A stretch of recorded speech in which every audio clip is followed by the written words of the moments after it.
Ambassador Reynaldo O. Arcilia, Dean of the College of International Relations, will now introduce our commencement speaker.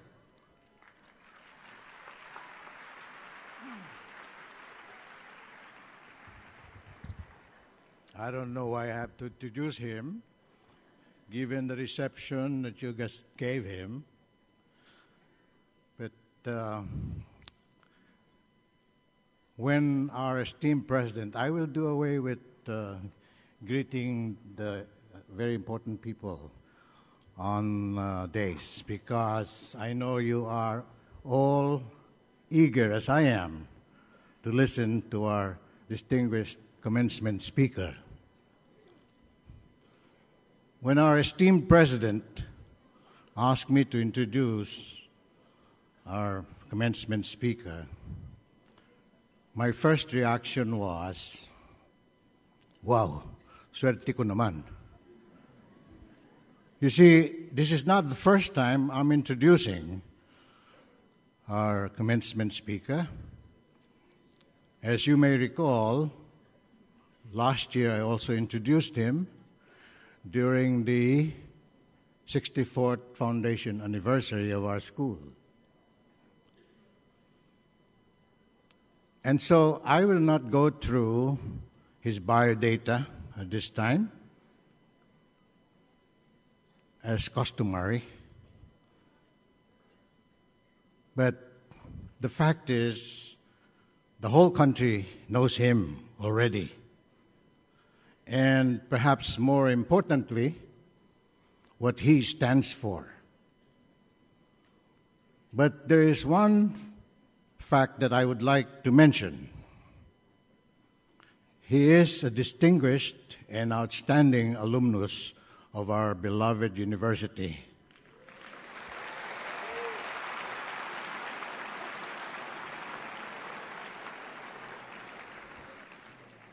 And so, ladies and gentlemen, and especially to our VIPs today, the graduates,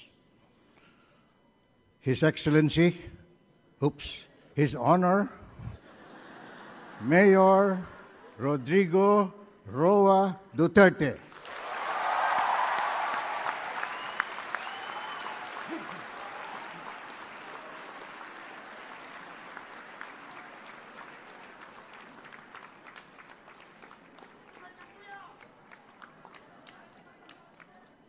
Kindly sit down.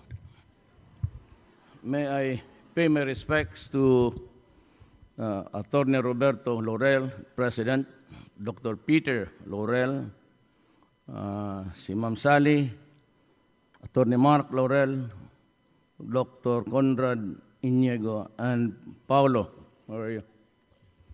I'll take care of you in Davao. You know, I'm late. I'm always late, actually, nowadays. I went to Novaliches to arrange a rally there with the leaders, the Moro people here, and I thought that it would take me a lifetime to reach this place, so I radioed for help at the chapter in one of the buildings. The chapter landed, and sabi ko, hindi ako talaga abot. And I told him, papatayin talaga ako ng mga laurel. Ba't pag hindi ako dumating dito? Well, I am your schoolmate. Early on, I had the choice of La Salle, Ateneo, and the other schools, but I choose to enroll in the Lyceum. You know why?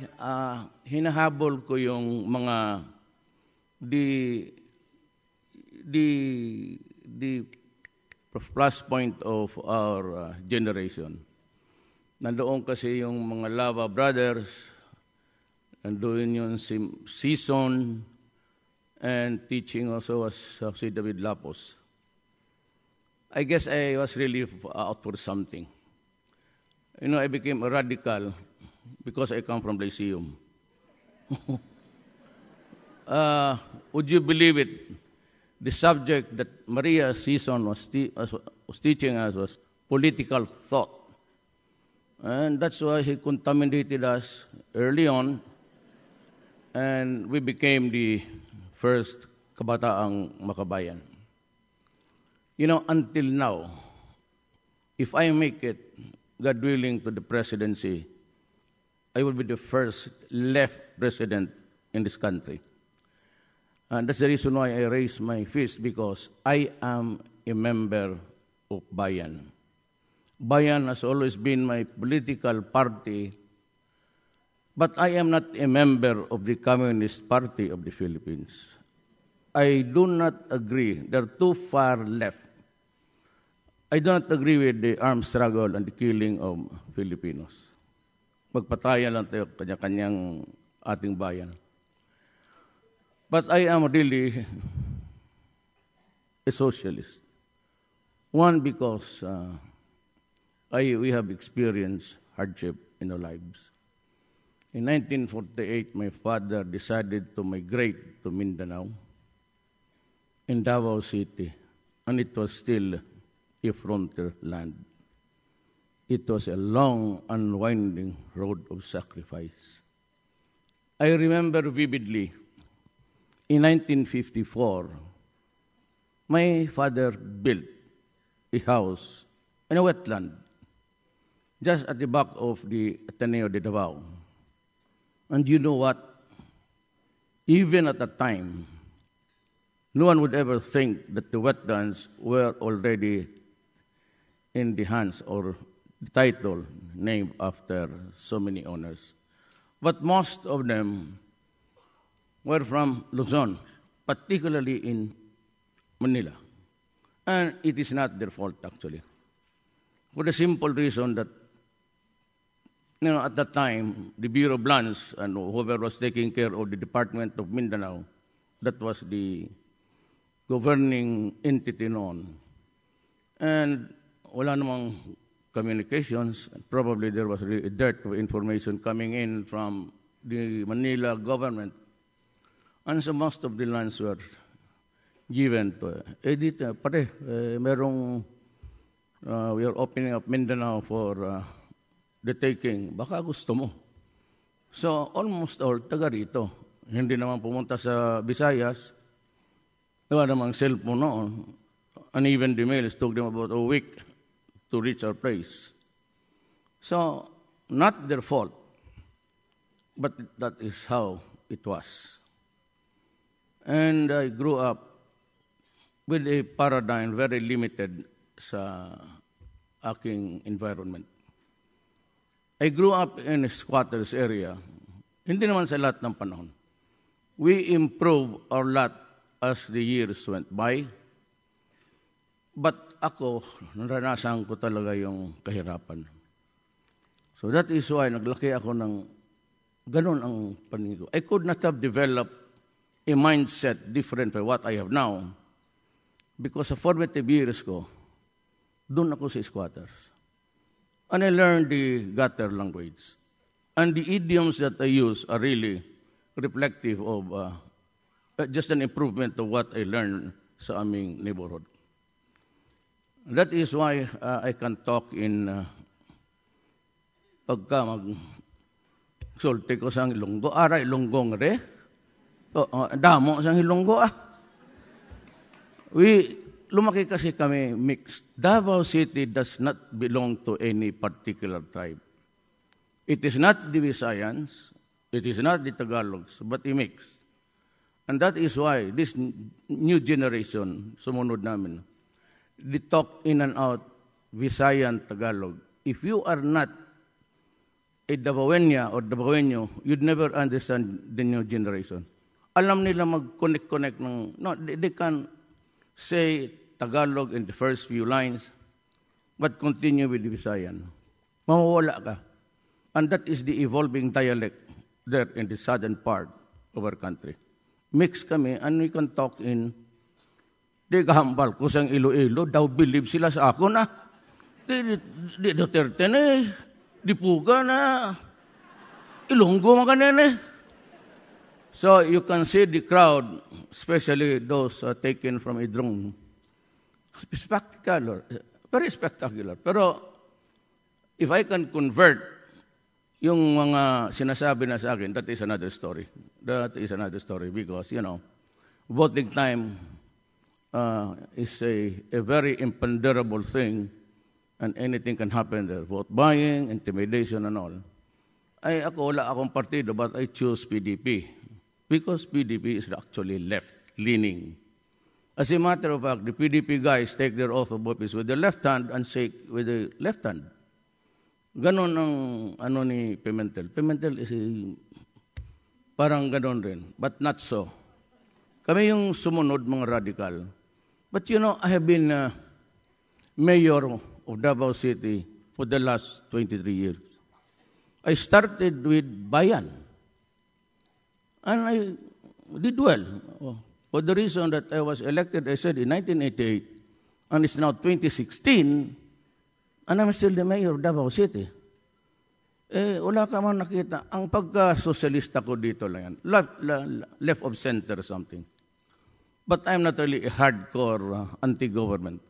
But I am a staunch critic of government. The abuses of government and the ineptness of government, and the government does not really care for the people. Alam mo, I take the posture of a radical. Sinasadya ko talaga yung bunga. I'm testing the elite. Because in this country, if you would notice, historically, there are about only few guys, the billionaires here in Manila, the Imperial Manila, to choose the president for us. Pag sinabi ng mga politiko, dito tayo, ha? Opo, congressman. O dito tayo. Opo, dito tayo ngayon. Yes, sir. Bahala ka, sir. Why? Because we are fundamentally a feudal country. Kaya mainit. Why is it that there's so much killing during political exercises? Why do you think people kill the guys on the other side?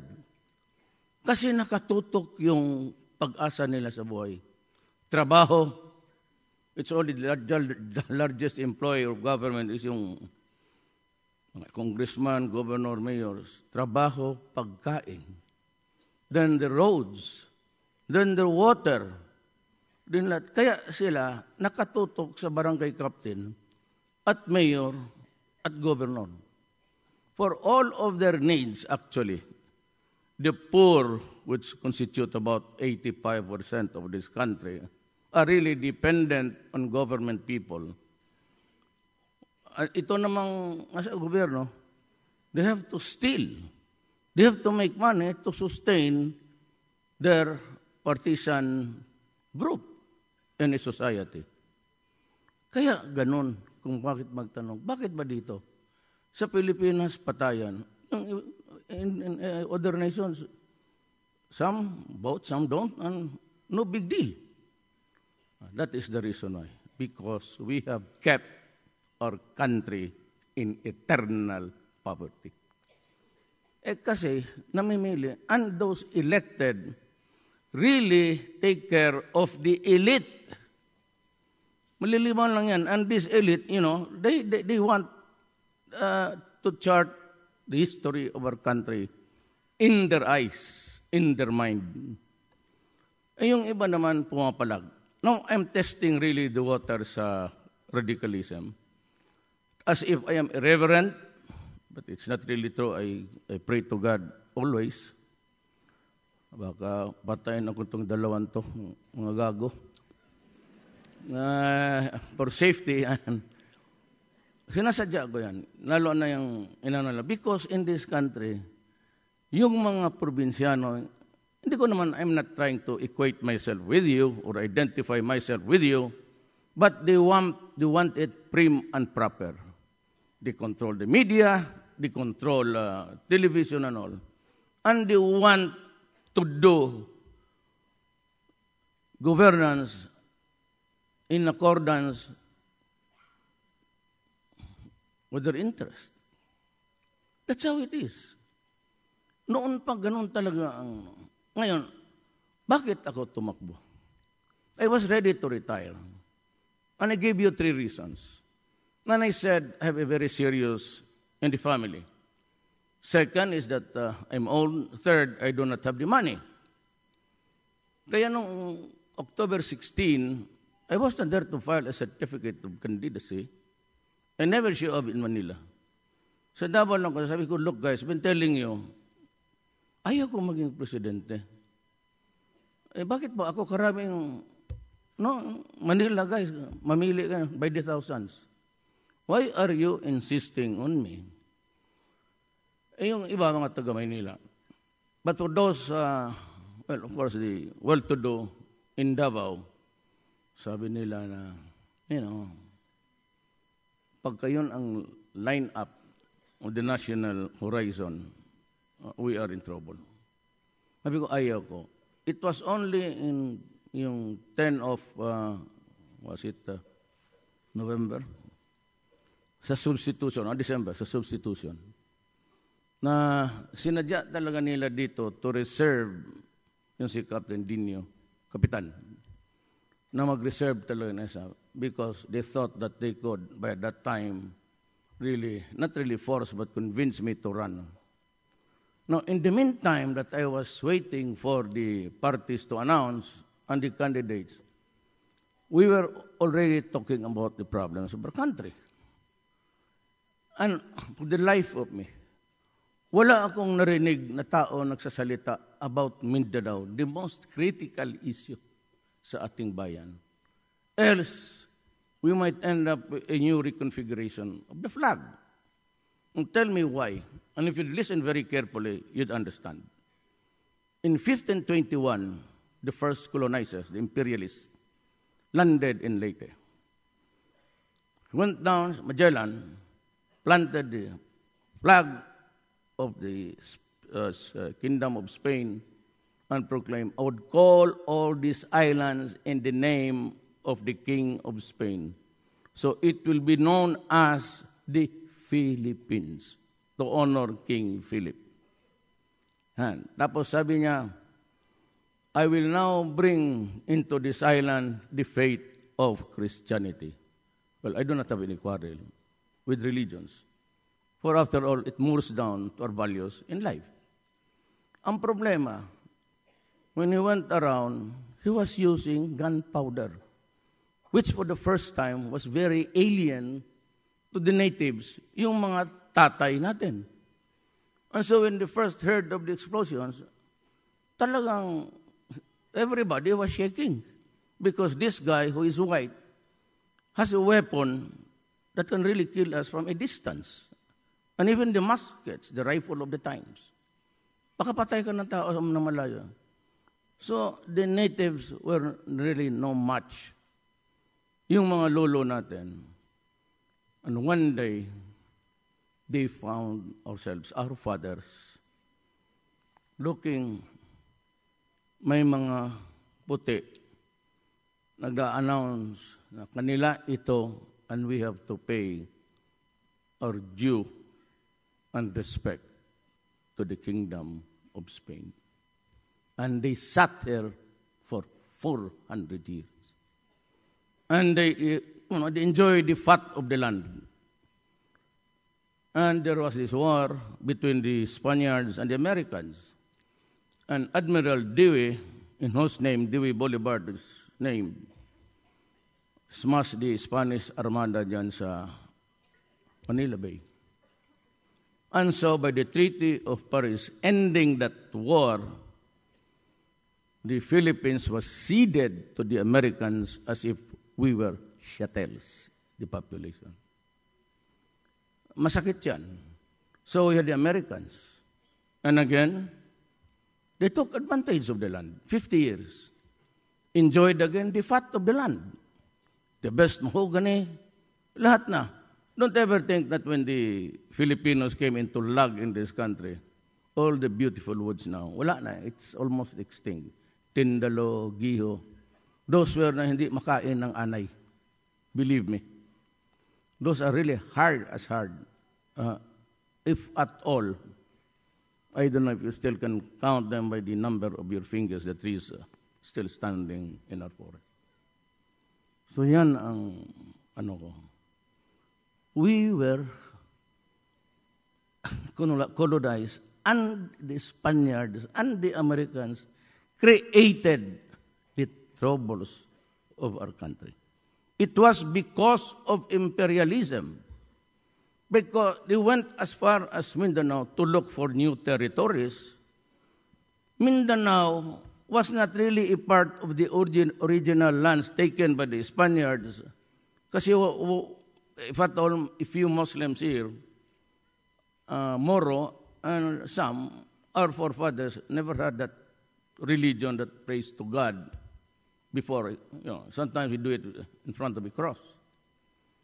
Ay ang atin mga minuno, wala man silang santo. Santo Paulo, St. James, Santo Rodrigo, wala yun. So little by little, they learn about Christianity. I don't have nothing against religion. Religion is also values. Sometimes we forget. Ang problema nito is just like the Middle East, which was carved out from the chart of the Americans, the British, and the French. Look at what happened to colonialism. They're paying for it. War, they brought it to their lands. They are not being invaded. Sila mismo created the problem. In the spirit of libertarian and humanity, sige, pasok kayo.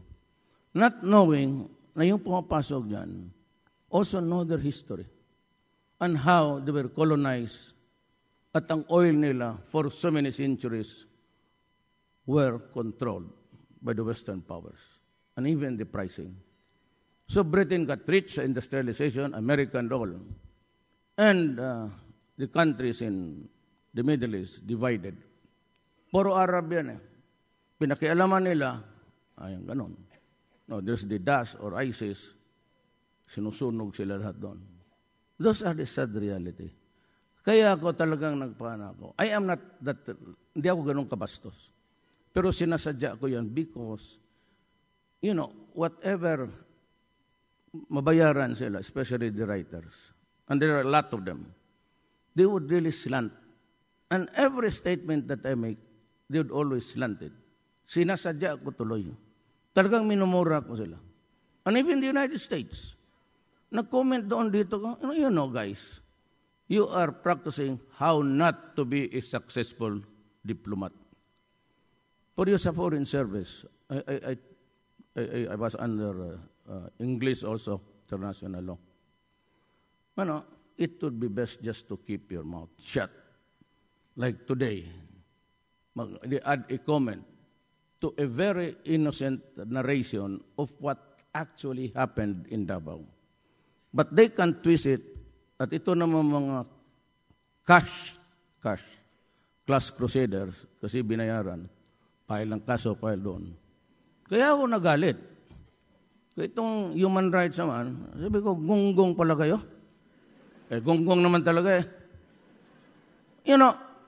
I am a Filipino before anything else.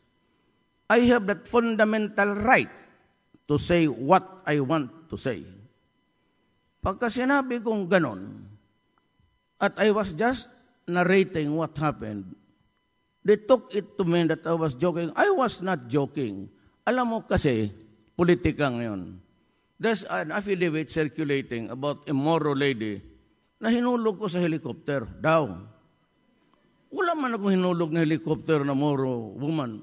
Swimming pool siguro, tinutulak kita. But why should I throw you out of the helicopter? May nahulog, 3, pero they decided to jump without the parasol. They let them.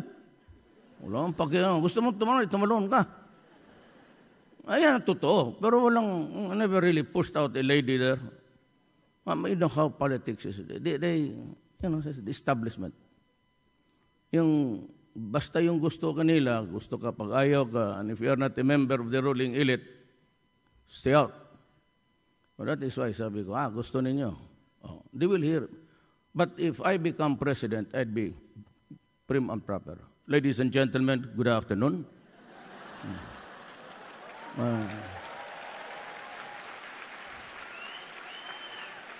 I am Rodrigo Duterte, your president, and I'd like everybody to stop hissing, and I want quiet and silence as I talk here before the Filipino people. No, kung pagalitin, no. What gets my goat? Yung abuso ng gobyerno. Ayun. Yung nasabi ko, mauna kayo. If you are into drugs, into crime, mauna talaga kayo. Kung may taga-Davao dito, alam nila. Basta pumasok ka nandun, 3 policemen. Sabi ko, huwag kayong maglaro niyan. And they died. Meron doong police na kidnap, and he died. Ay, sabi ko, huwag dito, because hirap na nga tayo. I have more than enough problems to solve for this city. And it was a no man's land noon. We don't want to go about 7 sarado na. And I was a prosecutor, but my job was very limited to, I was doing trial work for the government. Wala akong magawa, except from a distance, advising the police and the military from time to time. Yun. Now, itong problema na ito sa Mindanao,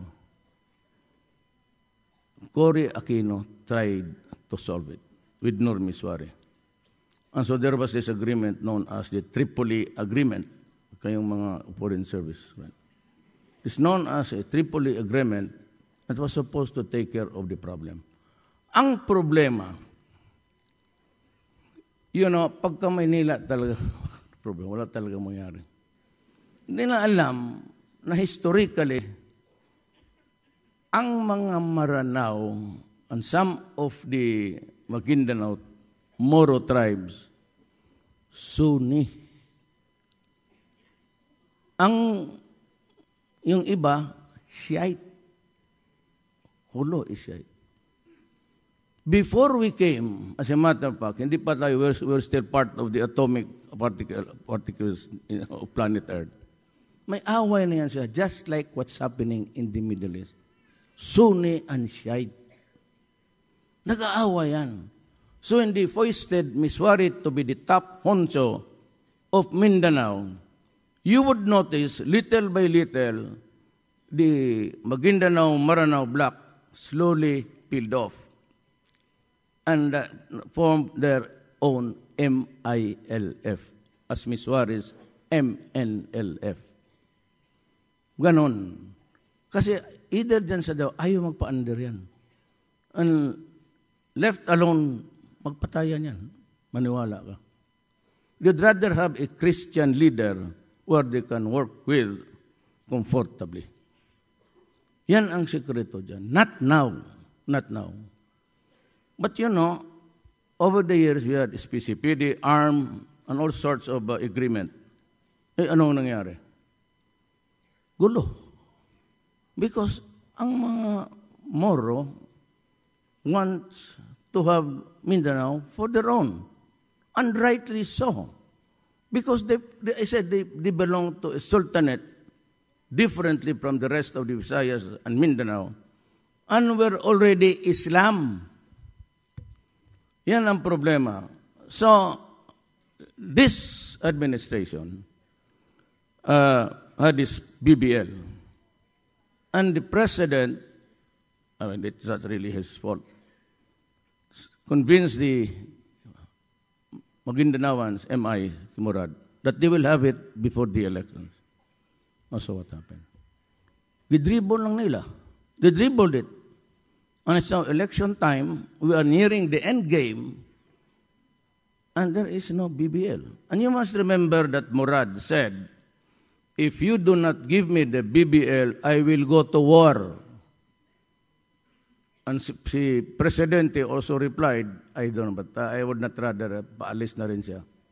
And he said, if you do not give to Murad the BBL, you might as well start to count body bags. And Dele said, there will be violence in Mindanao.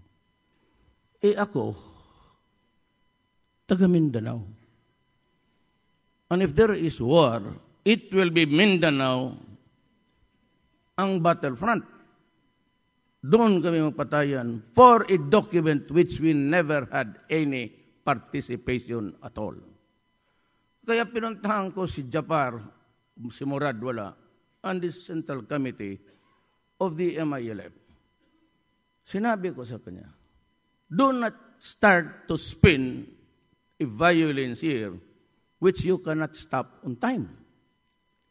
Kaya sabi ko, kung ako ang mapresidente, per chance, either patayin mo ako o patayin kita. Because I have to swear to the Filipino flag that I would keep the integrity of this republic as one, and that I have to provide, including the Moro people who do not want it, protection for everybody. That is the duty of a president. Sabi, my mother is a half Maranao, half Chinese. Ang lolo ko, Chinese, from Xiamen. Many years ago, may asawa siya doon. Pumunta dito yung buang, nag-asawa ulit, yung lola ko.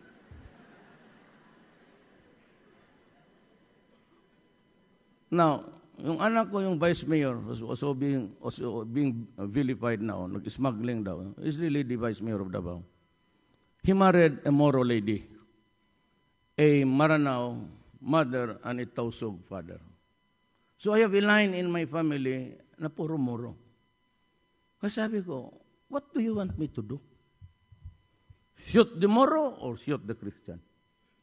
So if there's anybody most interested to have peace in Mindanao, ako. Torn between two lovers ako. I love the Moro because my lola is in Maranao. Now, tinatanong niya ako, anong tribo ni Duterte? Bakit masama ang bunganga niyan? Well, we trace our pedigree sa papa. So my father came from Cebu. So kung magtanong kayo, anong tribo mo, Duterte? Cebuano. Nakatira ka ba doon? Hindi. Bakasyon lang. May kilala ka sa Davao? Wala rin. Kasi nakatira ako sa Davao. Doon ako lumaki. Pero kami doon sa Visayas, we grew up in a neighborhood. Mix kami lahat. No tribe can claim dominance there. Marunong kami mag-Ilocano, I can understand Ilocano. Mga bata kami noon. Nagsasalita na kami ng Ilocano noon. But Ilonggo, Baulente nga, ka-easy nga mag-learn ka sa Ilonggo. Tutuduhin mo ng accent mo na pabagsak. So gano'n, may problema kami. But I have yet to hear itong mga politika after the filing of the certificate of candidate. I was hoping that somebody, a better set of the gray matter between their ears, natatakbo. Wala yan. That was one idea. We were in a quandary now.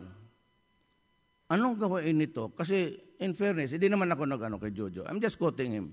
Kami sa Makati, kami Makati. Ang Pilipinas, paano?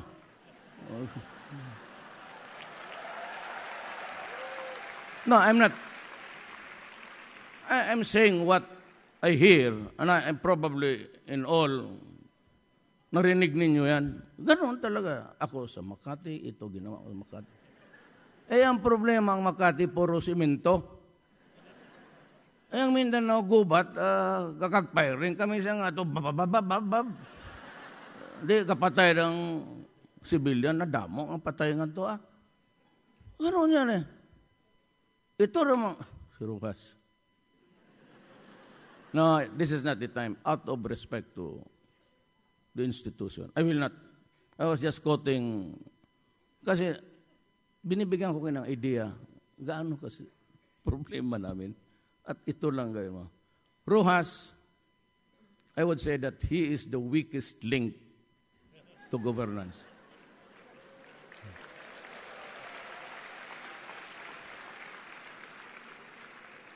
He is really. We're better off. Alam mo kasi ganito yan. I said, I've been mayor for 22 years. But my God, I've always took care of my name. Kasi, abogado ako. I was a prosecutor. And added to that, I was also designated special prosecutors for the Tanod Bayan, which is the predecessor of the ombudsman now. That was the time of Marcos. I was going around Mindanao prosecuting people for getting the money or into their pockets. I secured the conviction of 4 mayors, mga 6 na auditors and treasurers, a mix. Kaya nung ako na mayor, not because the opportunity, but sabi ko, please, I will find myself someday facing also a prosecutor sa ombudsman. Mahirap yan. Simple living. I don't go for bad things. Why? Because I never tasted it. And for the first time na lumabas ako ng country, when I was a congressman. I had completed 3 terms, then run for congressman because I could not run for the 4th time. And it was only that time that nakita ko yung Amerika, pangit. China, well, ito talaga doon. Pasok ka sa, this is stupid. We were going to South America, a interparliamentary visits. Pumunta ako doon because ang port of sa ginagamit South America, New York and Florida. Pupunta ka muna ng New York, Florida bago ka makasakay papao. Papunta ako sa labas. I was using a diplomatic passport. I was a congressman. Pero there were the travel authority issued by the speaker. Pagdating sa Argentina, kinuha yung sulat. Dinawala doon sa passport. So I had to get back to America to go home to walang flight from South America diretso. We have to go to America. Alam mo itong American black immigration. Kalabas lang ako, tinawag niya ako. Sabi niya na, what's your passport? Binigyan ko. Where's this document of travel? I go, the Brazilian took it.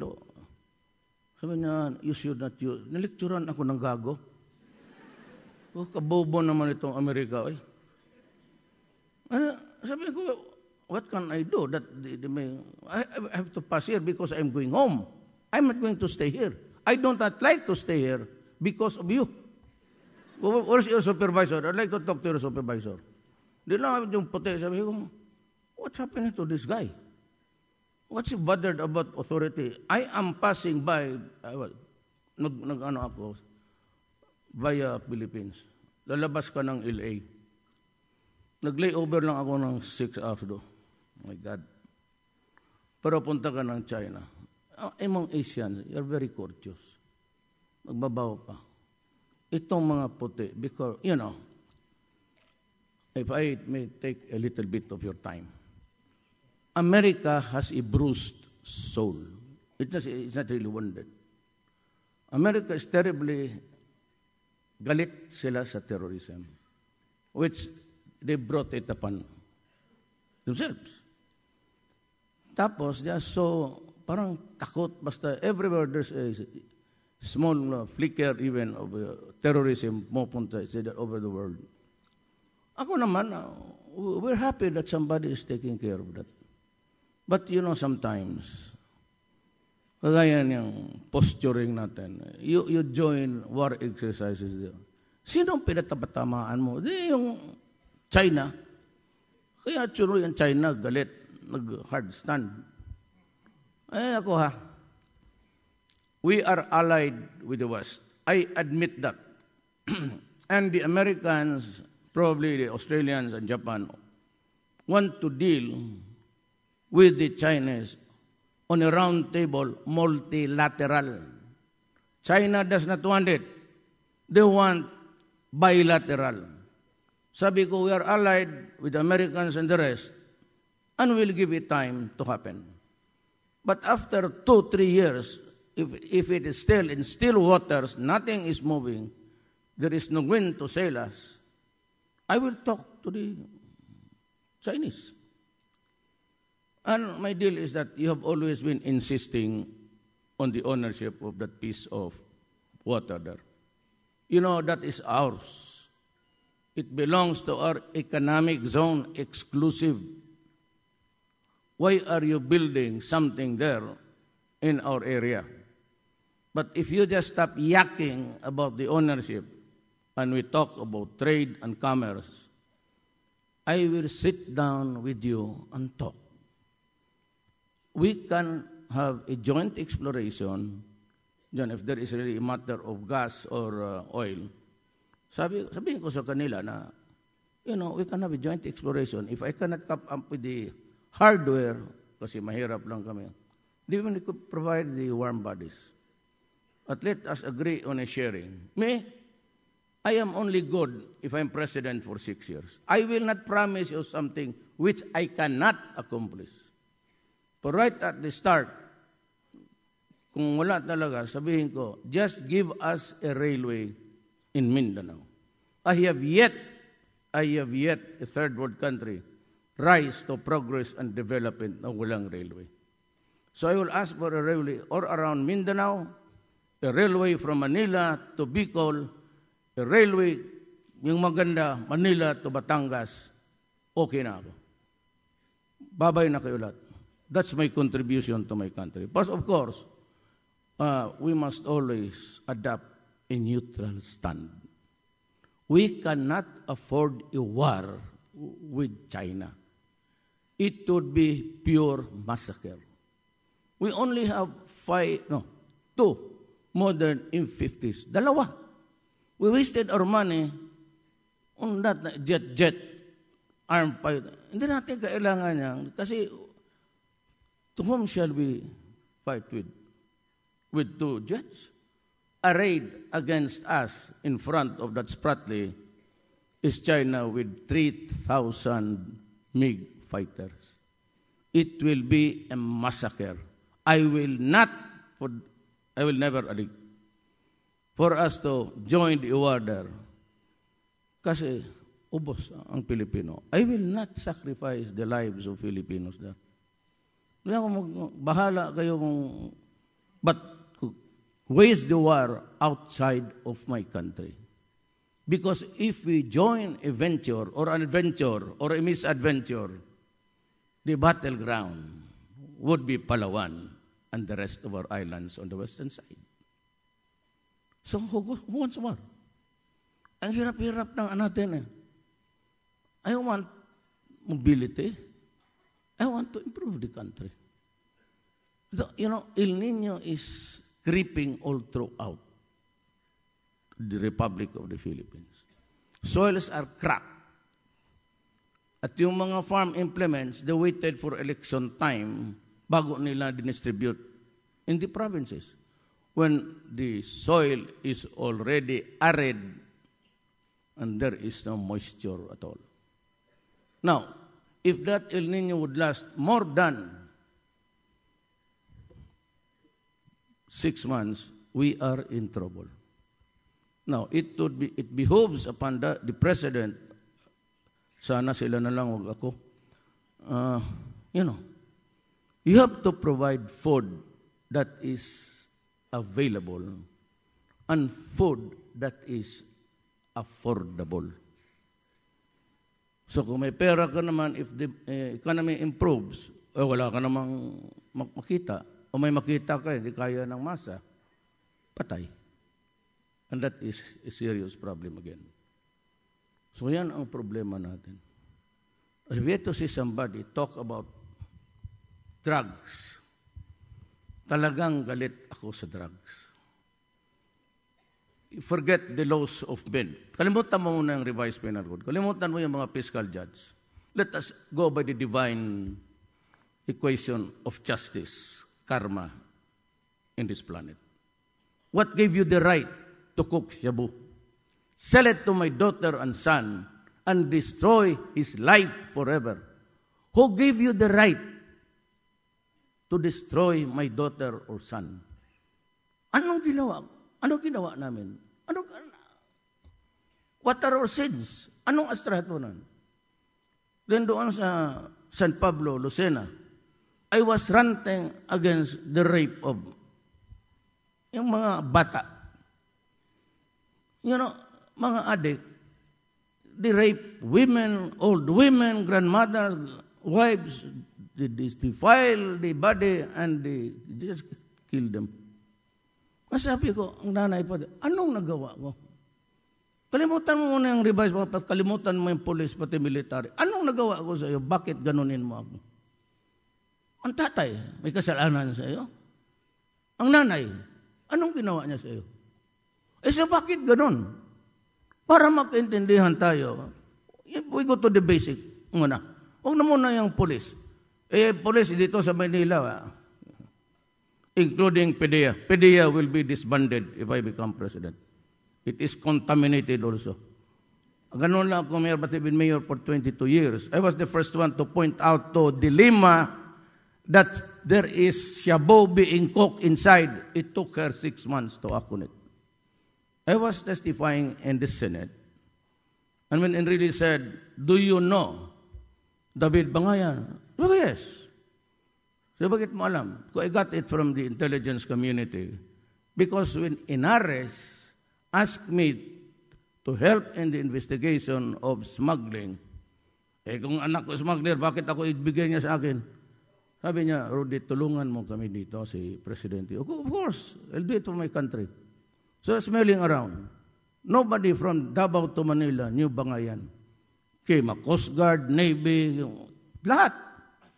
Yung Marina, Customs, Immigration, walang alam. So punta ako noon sa Aguinaldo.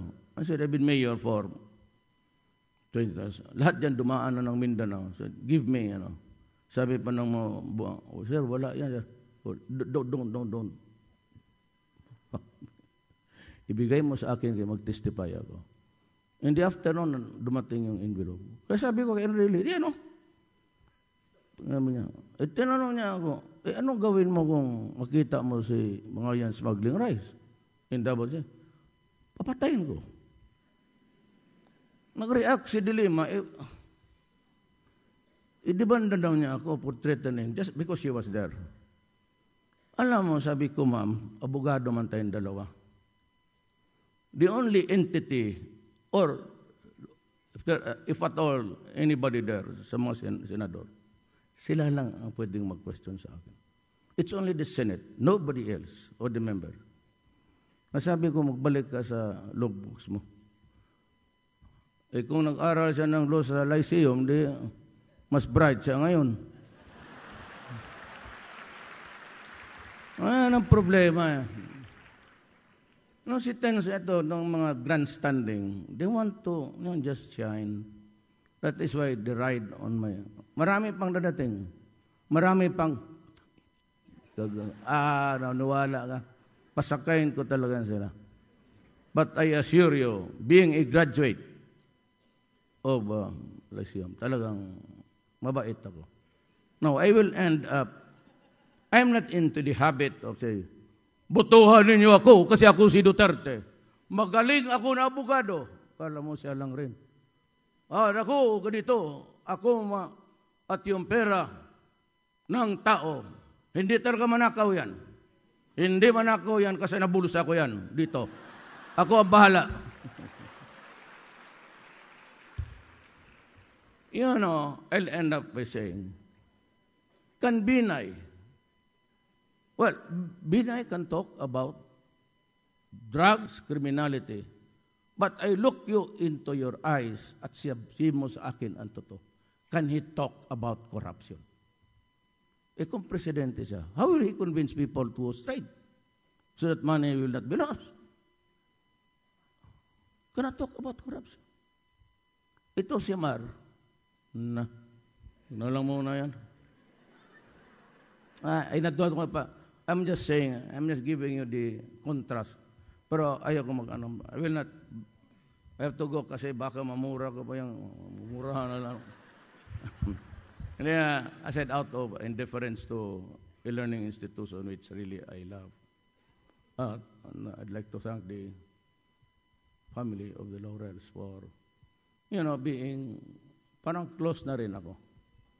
And I would like to see another speaker, Jose B. Laurel, whoever dyan sa kanila. Alam mo ganito yan. Mahirap lang kami. I have to tell you this to show how much my gratitude is to the family. Noon, pag ano ka ng ice plant, pati yung electric, that is public utilities, yung water, you have to get a congressional franchise. Ang tatay ko, of course, he wanted to also provide out of siguro awa na naghanap siya ng negosyo, ice plant. But you have to get a permit. So my father explored the possibility of, nakausap niya si Speaker Laurel. Tapos, balik-balik siya dito, yung nag-grant na ang franchise. Pumunta ang tatay ko sa opisina niya, dyan sa Congress noon. At sabi niya, Mr. Speaker, maraming salamat po. Ha? So tinapik niya ang tatay. Sabi niya, just add it to our friendship. Yun ang sagot ni Speaker. At maliit pa ako. Narinig ko yung nag-plagiarize ako. So ngayon ako dagdag po yan sa pagkakaibigan natin. Hindi yan akin, kaping lang yan. Sanay ako magkape since kindergarten. So, yun that has kept me within the loving reigns of the Laurels. I'd like to thank you, the faculty, school, the graduate, to whom this moment rightfully belongs. It's going to be a hard life. The only thing that can we really do is for you to strive so that we can raise people to the middle class. Alam mo, ang middle class in a society ngayon, the fulcrum, yung dito, is really the middle class all around the world. But dito ngayon sa Philippines, ang fulcrum, ang gobyerno. So, that's why politics is so messy. But by the grace of God, lalo na kayo, di yung mag-graduate ng Lyceum, take care of the younger generation. Ako, I'm doing my part. Talagang sinisira nila. Andito sa Maynila, kidnapin yung mga Chinese, kunan ng ransom, pagkatapos wala na pala, patay na. Those are the things that I cannot, di ko talaga, mabubuang ako.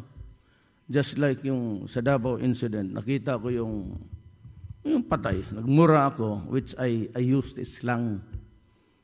Slang, hindi idiom, slang talaga yan. Mabuti pa ito. Hindi na nagbayad, siya pang unang kumain. Ganun nga pagkano.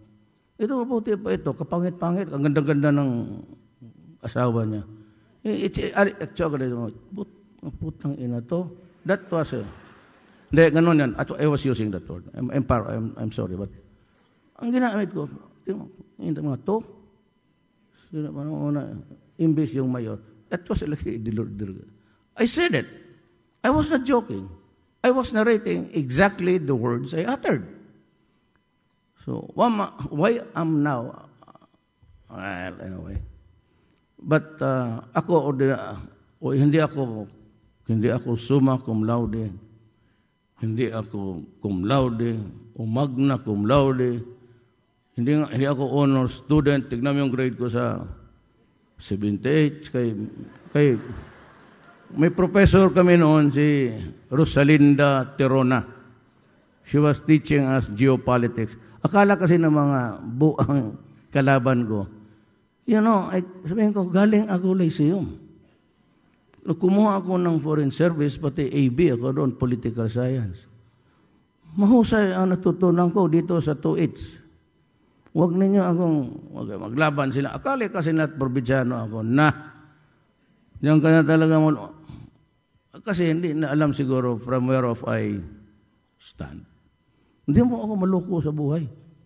Ikaw ang laruan ko doon pero kayong second debate, magpatalo na lang ako.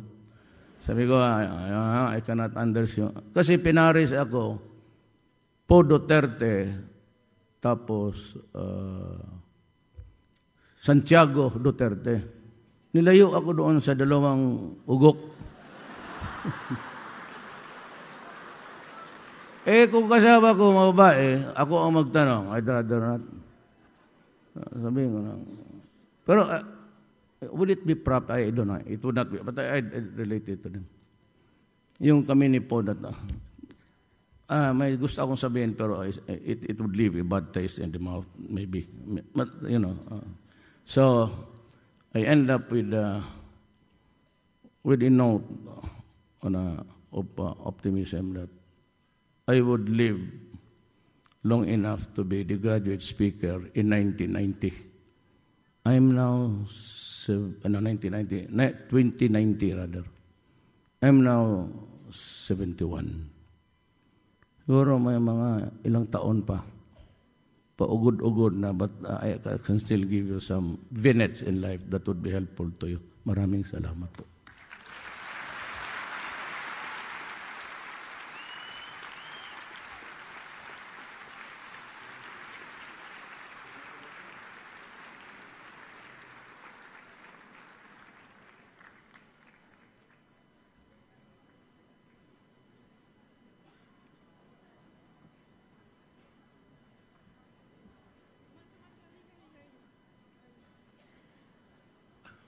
Graduates, please be seated.